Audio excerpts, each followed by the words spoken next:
Alumendo. Muri dia kwembalala. Mwikara patarara mwine apatararika. Iwo wilaisa muno.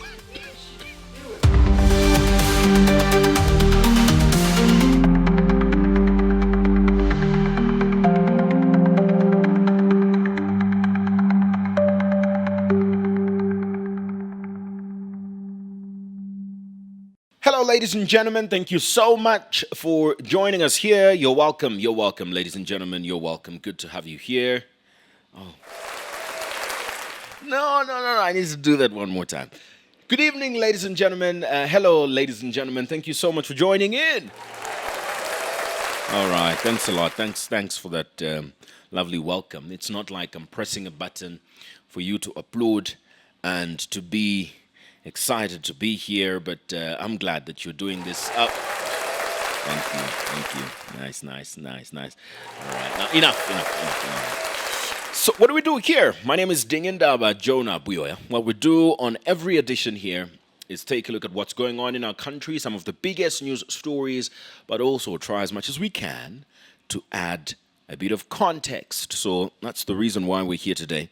I don't like to be disturbed when I start this, so I'm going to put my phone on focus so that I cannot get any phone calls. But yeah, so what are we going to talk about? Well, we're going to talk about the water levels. And the water levels, I know majority of the time we focus a lot on the Kariba, but there's also other aspects of this, and one of them is Kafue Gorge, and we'll also try to add context to this and what's going on there. We've also got one interesting news story. The Director of Public Prosecutions, Gilbert Phiri, I like to say dealing because that's pretty much what it's like, dealing with the law enforcement agency in the Zambia Police Service. We're also trying to add context to this. It's in relation to Mumbi Phiri. Over the last few days, I've been talking about this, and I've also been covering this, been across this story of people with albinism that have been a target of some unscrupulous individuals that are trying to use them for rituals. And there was an arrest of 2 people who were trying to exhume the remains of people that had already passed. One of the people that had died as far back as 1996. So we'll talk about that as well. And there's a lot of appeal now that's coming in, asking people to stand up for people with albinism. But also every other month, we talk about people stealing ZNS Mealie, trying to go out there and resell it. There's all of that's coming up, so I hope you're ready. Woohoo! Let's start off, first of all, with the water levels. Why? Because this is a point of interest. A lot of people have been struggling with electricity. A decent number of people have got an alternative energy, but the larger majority have not. They're still quite dependent on ZESCO to provide them electricity.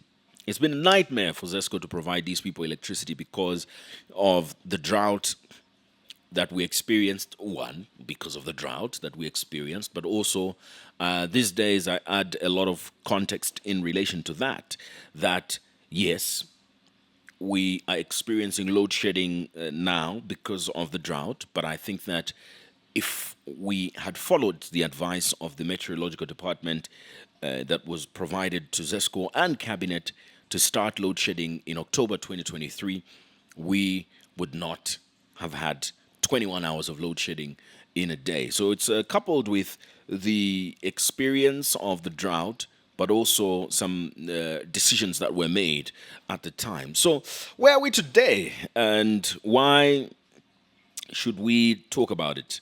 Well, I know that people have a lot to say, especially that recently we've seen rainfall in Lusaka.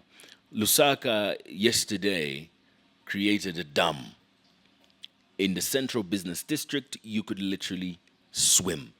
In Kabanana compound, once again, families and their homes are flooded. And when people see that water, what are they saying? Well, they're saying this is a lot of water. So what's going on with the Kariba Dam? How are we dealing with this? So I want to quickly take a look at the status at the moment and what the water levels are looking like. The Zambezi River Authority gave an update, and they said that there's been an increase. There's been a steady progress and an increase that is happening at the reservoir, but it is much lower than what we saw at the start of 2024. And this is due to recent rainfall. We've seen steady rainfall. Even if the reservoir and the water levels are still low, the progress is in fact steady. And of course, it cannot translate into an end to load shedding immediately, because this dam is huge. It's a massive, massive dam. And current water levels are at 476.01 meters, in comparison to 477.76 meters in 2024. Now, that sounds like, it's just 1 meter, right? It's just 1 meter, and this should translate into positive positive generation of electricity. But this is a huge dam. That 1 meter is huge to fill up. And also, one of the things that we would like to add is that at the same period in 2024, the usable water for power generation was at 15.7%. Right now, usable water is at 3.57%. That should give you context on how significant that 1 meter is. There's also further discussion on how far away we are from the full supply level. But it is important, and I've seen some people have, since I shared that on X as well, a diagram which is showing that some people sort of lost hope, and they were like, we're so far away. But we don't even remember the last time we reached that full capacity. It's been several years, and we've just been working around the usable allocation of water, because it is such a huge dam that we continue to generate electricity. So filling it is just not going to happen. And so what we need to find comfort in is that it is steadily filling up. It is steadily filling up. And what we need to worry about is an increase in the usable water. An increase in the percentage of usable water simply translates into us, having more and more water to be able to use for the generation of electricity. The peak of the Kariba Dam is around July, according to the Zambezi River Authority. And you will agree with me, because even for waterfalls like the Victoria Falls, the peak is usually around April and May. That's the best time to go there and see it flooded with loads of water. So all of these things have to be put into context. The fact that it is slow, the fact that it's not looking like it's filling up quickly, doesn't mean that it's not progress that is being made. It's significant progress that has been made so far, and it's something that we should be proud of. There's also Kafue Gorge, which has also grown, increased by 40 centimeters, although last year around the same period we had about 40% of usable water. That's what we're working towards, but it is important also to mention that there is steady increase in that regard as well. The projection by the Met Department indicates that there is going to be a continued rainfall pattern up until the end of March, which should put us in a pretty decent place. There's one thing though that we've kind of neglected, and I think that people should. It's important to mention. One of the things we've neglected is the food security aspect of all of this. very important as well, the food security aspect of this, because you can have as much electricity. I mean, I know, but that electricity is very important and it's a driver of the economy. But majority of Zambia's population needs food. The drought that we experienced in 2023 to 2024 risked 6 million lives going to bed hungry. It had to take us going around the world with a begging bowl for us to get the resources we may need to be able to support some of these families. I know we've seen how crippled our economy has been, but the rainfall is good also for food security of the country. It is part of that food security that is going to be able to sustain our economic growth, because we are looking towards diversifying the economy to also tap into the agriculture sector. And it failed in the 2023 to 2024 season. So there's also that aspect that I think is very important to acknowledge, and it's good that we've got this to talk about today, that people have rainfall, which also comes with its own downside, because people now are left rendered homeless, and they now have to be at the mercy of well-wishers and the disaster management and mitigation unit. So everything, I guess, has its own downside. And I've seen a lot of people saying they would like to see it rain some more. I think a lot of people would like to see it rain some more. And that's largely for the interest of electricity. So that's that. That's what we've got over there. But let's talk about the DPP. The Director of Public Prosecutions, Gilbert Phiri, he has opted not to prosecute Patriotic Front member Mumbi on charges of aggravated robbery. Mrs. Phiri was arrested following allegations that she stole 20,000 kwacha in cash and an Infinix phone that is valued at 3,800 kwacha from Bodwin Chilambikwa of Kawambwa district in Ndwapula province. The claim was that the robbery was carried out using a taser gun. But in a letter that was addressed to the Zambia Police Commissioner for Criminal Investigations, the DPP has said that there is insufficient evidence to support these claims that Mumbi Phiri either participated or facilitated the assault and theft. And as a result, she's not going to face charges related to the offense. On January 6, 2024, former Patriotic Front Deputy Secretary General Mumbi Phiri was arrested by police on charges of aggravated robbery and unbailable offense. Ms. Phiri was accused of stealing 20,000 kwacha in cash and an Infinix phone valued at 3,800 kwacha, allegedly belonging to Bodwin Chilambuka of Kawamba district, Ndwapula province. Police alleged that Ms. Phiri led a group of individuals in the incident and identified another suspect as Peter. Reports further indicated that the taser gun was used during the alleged robbery, heightening the seriousness of the accusations. Following their investigations, police submitted the case docket to Director of Public Prosecution DPP Gilbert Phiri. However, the DPP has declined to prosecute the matter, citing insufficient evidence linking Ms. Phiri to the offense. The DPP says it would be an embarrassment for the state to take the matter to court without credible evidence. At the time of this report, Ms. Phiri remained in police custody, and it was unclear whether authorities would release her. Ms. Phiri is not the only individual whose case the DPP has declined to prosecute. Others include Mambilima Member of Parliament Jinch Senga and Lusaka lawyer Celestine Mukandila, both facing theft charges. Jaras Johnny, Damo News. I said this a couple of weeks ago when she was arrested, just here on this platform, and I said, this seems flimsy, and I highly doubted that she stole 20,000 kwacha and a phone, largely because a lot of times, and we've seen this happen, that when there is a politically exposed person or a prominent person and a crime has been committed, I don't get why the prominent person has to get the heat for something that somebody did within their circle.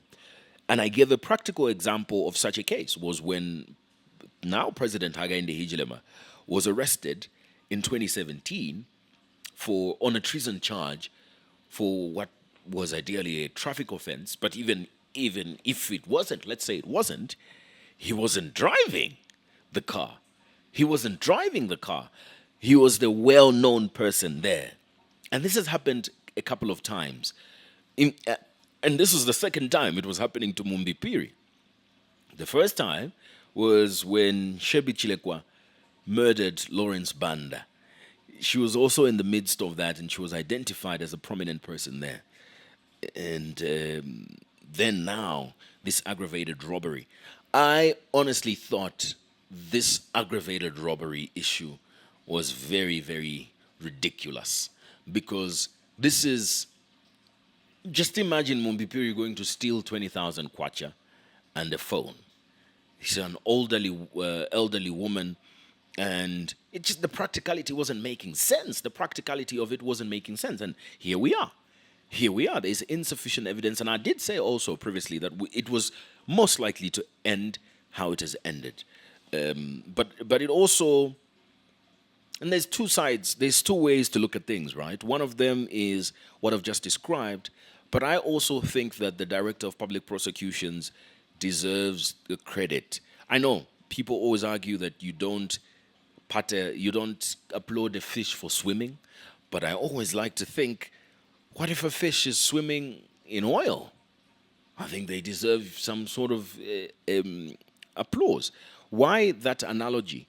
At the moment, a lot of people have been accusing this government of meddling with law enforcement agencies, independent law enforcement agencies.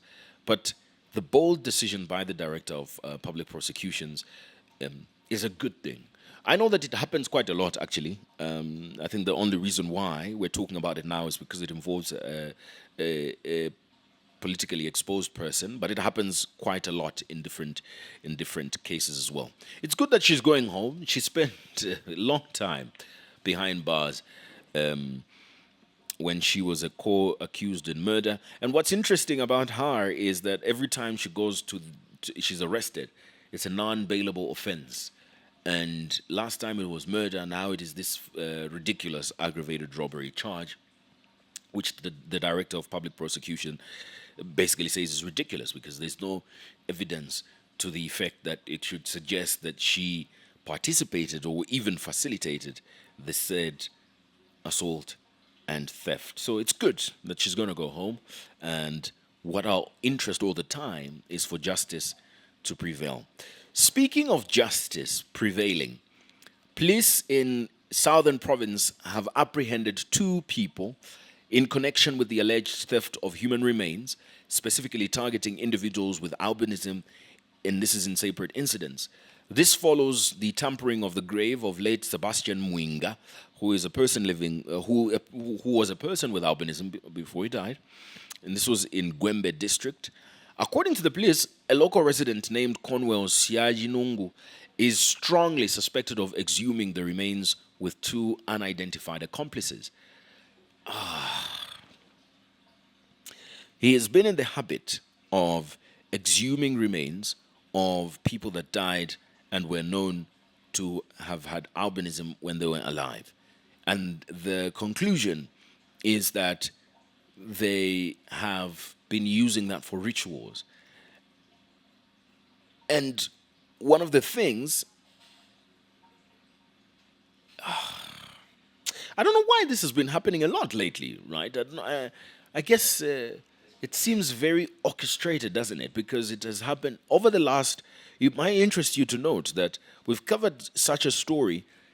This is the 4th time in a space of 7 days, different cases of different people with albinism being targeted. One of the stories we covered last week was of a young lady who survived such an attack, and another, a pair of siblings who have been targeted by their own family. Their hair, when they sleep, their family cuts their hair and attempts to use it for this spiritual stuff. And it's just, are people running mad or something? Because have they lost their minds? This is all in the same space as the skeleton, the bizarre skeleton story that we've been covering that happened last week. Can I say something about that skeletons? The documentary I watched where people have started smoking. Oh yeah. So my producer is talking about documentary. Yes, I saw that documentary where there's some people that started smoking skeletons.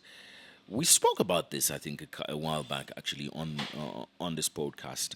People smoking, they're crushing and then smoke the skeleton. That's people are really weird. People are really weird. But yeah. And there's also another case similar, which is a woman who's in her 30s has been sharing her experience of failing to receive justice after a neighbor of hers, who is also her mother's close friend, cut her hair under false pretenses. So the thing is, she was one of their friends, one of their neighbors, asked to cut her hair, help do her hair. I was cutting her hair and stealing it to go and use it for some of these ridiculous purposes. Persons with albinism are living in trauma, safety, and security threat in Zambia due to numerous attacks they suffer at the hands of ritualists. Now in her 30s, at the age of 5, Miriam Mlenga of Mpika district suffered a ritual attack which left her hair cut. She shares how to date justice has not been attained.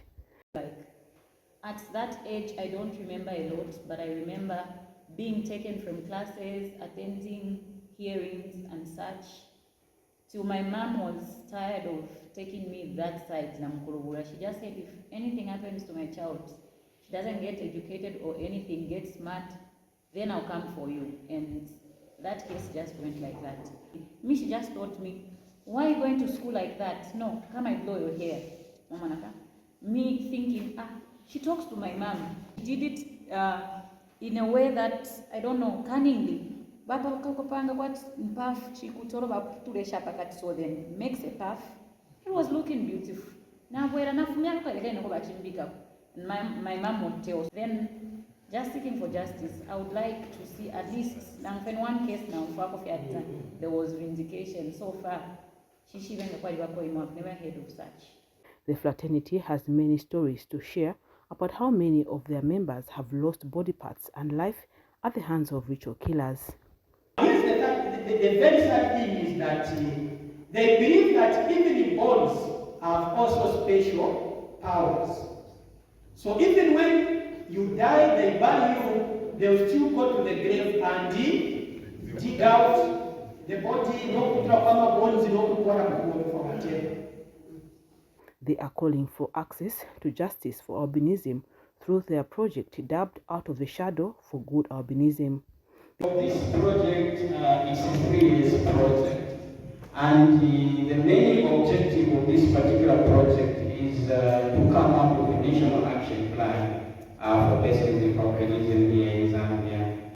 Government is concerned about the welfare of persons with albinism. The government is working tirelessly to ensure all citizens enjoy their rights and live with dignity. An albino person is someone with a genetic condition that causes a reduction or abscess of melanin in their body. This results in very pale skin, hair, and eyes. Albinism can also cause vision problems. Cecilia Kayamprokoso, Diamond News, Chinsali Muchinga Province. And this is what we've got to deal with. Every time I hear this, I'm reminded of how our society still is very unique. And there's a lot of things, a lot of inexplicable things that are happening in our society today that will just leave you shocked. And you have to pick up your jaw every single time. And let's talk about the Zambia National Service. Their commander has seized 1,000 bags of ZNS branded Mealie meal in Lusaka in Tendere, and this is following reports of inflated prices being charged by traders. The essential commodity was found to be on sale at prices ranging from 250 to 305 kwacha per 25 kg bag, which is well above the recommended prices of 190 for roller meal and 230 for breakfast meal. And this is coming as part of ongoing efforts to ensure the affordability of staple foods in the country.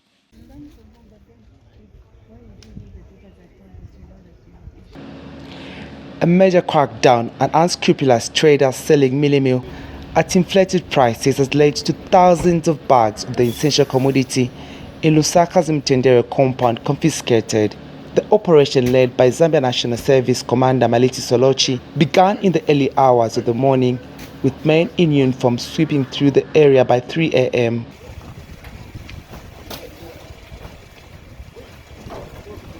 Three shops were found stocking ZNS-branded Eagles mealie meal, which was being sold at 305 kwacha per 25 kilogram bag, well above the recommended price of 230 kwacha.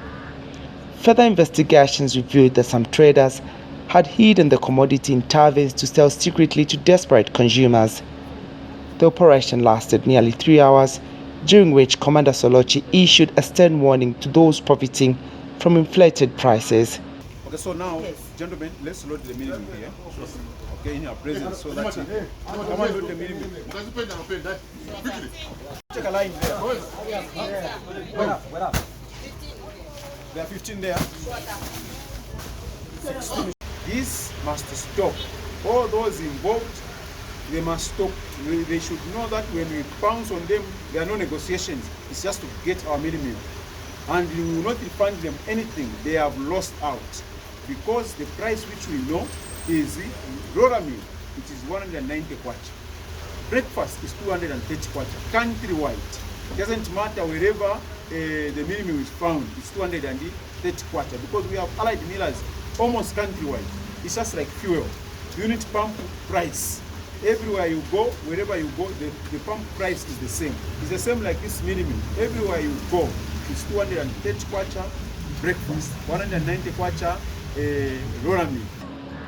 The crackdown has been welcomed by local authorities who expressed relief at the intervention.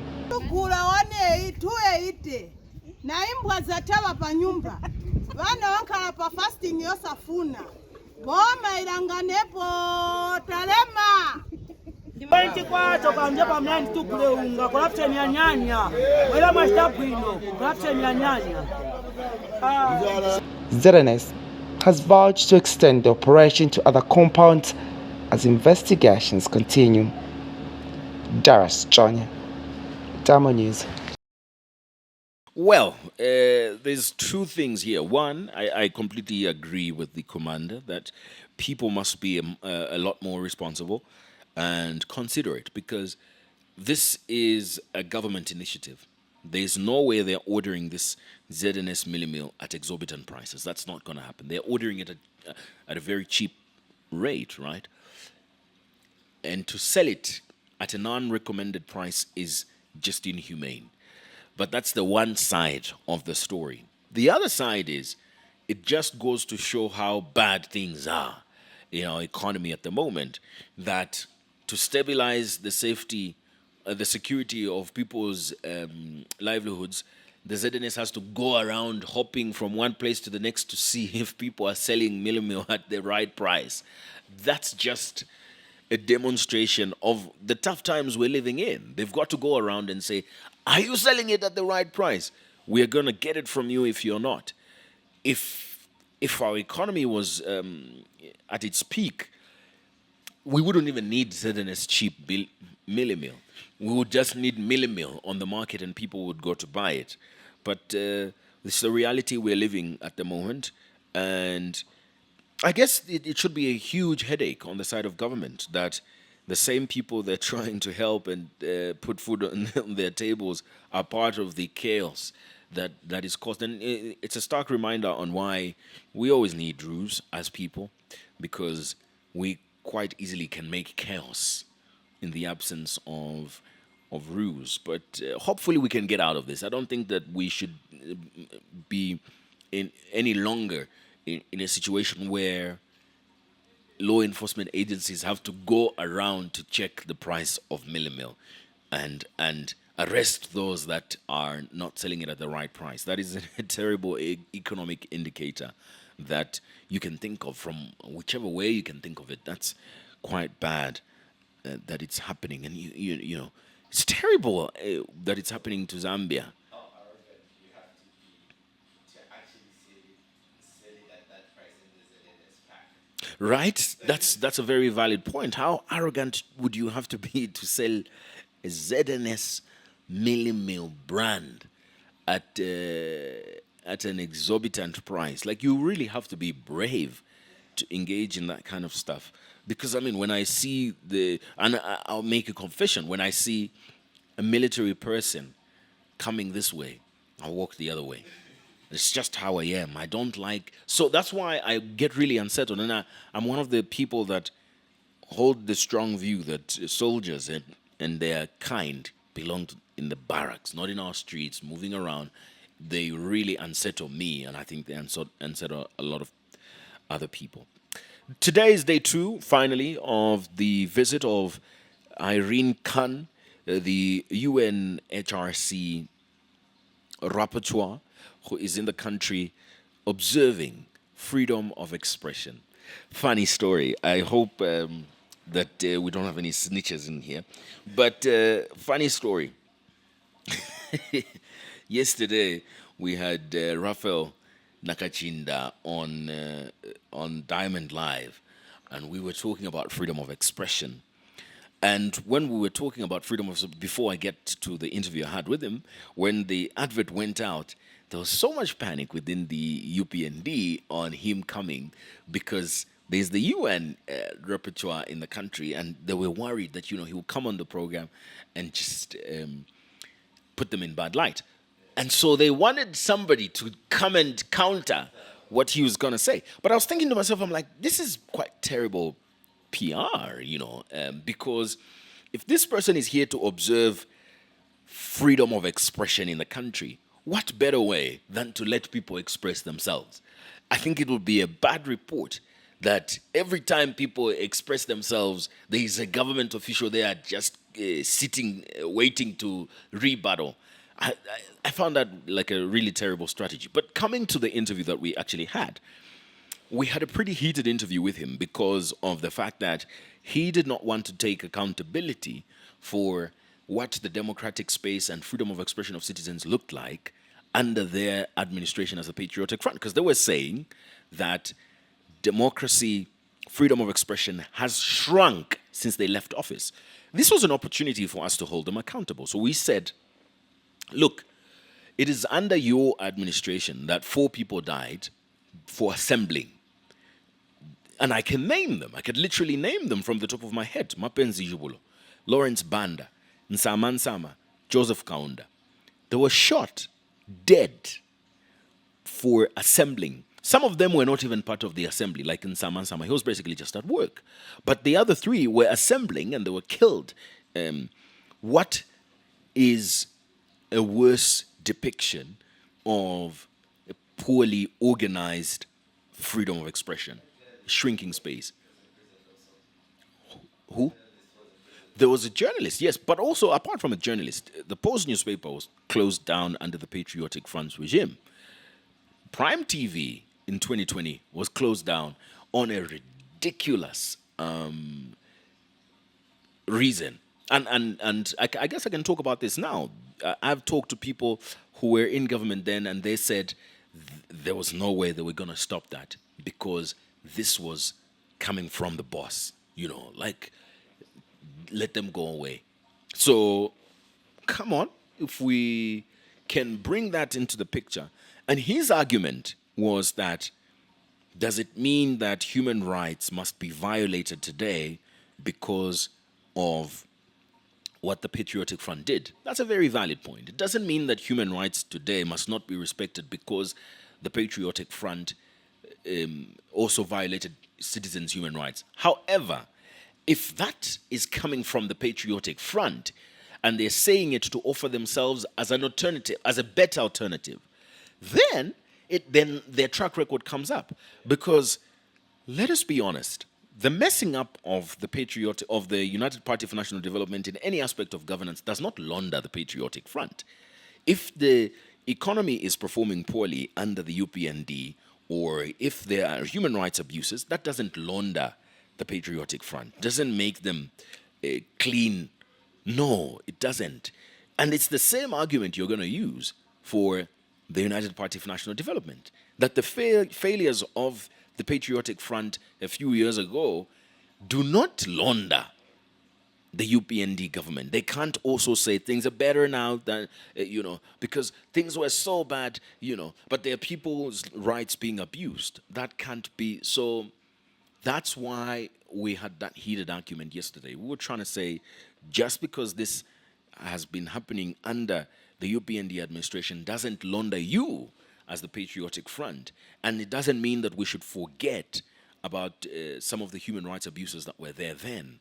When we bring the UPND, they must be held accountable for what's going on now. And they also shouldn't use what has previously happened as an excuse to launder their own performance. Yeah.